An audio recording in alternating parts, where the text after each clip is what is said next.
ایک دن ایک نیک عورت بازار سے گھر جا رہی تھی۔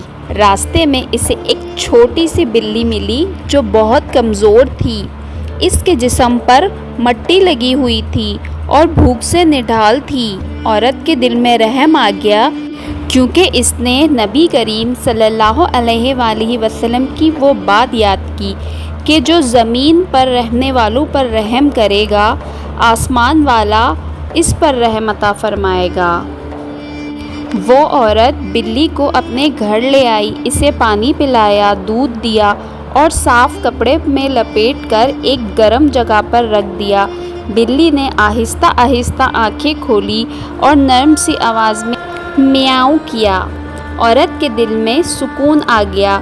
کچھ دنوں بعد بلی تندرست ہو گئی اور روز عورت کے پاس آ کر بیٹھ جاتی تھی۔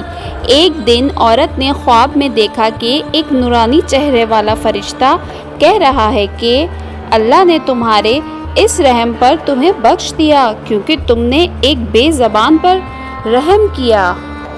عورت جاگی تو اس کی آنکھوں میں خوشی کے آنسو تھے۔ اس دن کے بعد وہ ہمیشہ جانوروں کا خیال رکھنے لگی اور لوگوں سے کہتی، کبھی کسی بے زبان کو تکلیف نہ دو، شاید وہ تمہارے لیے جنت کا ذریعہ بن جائے۔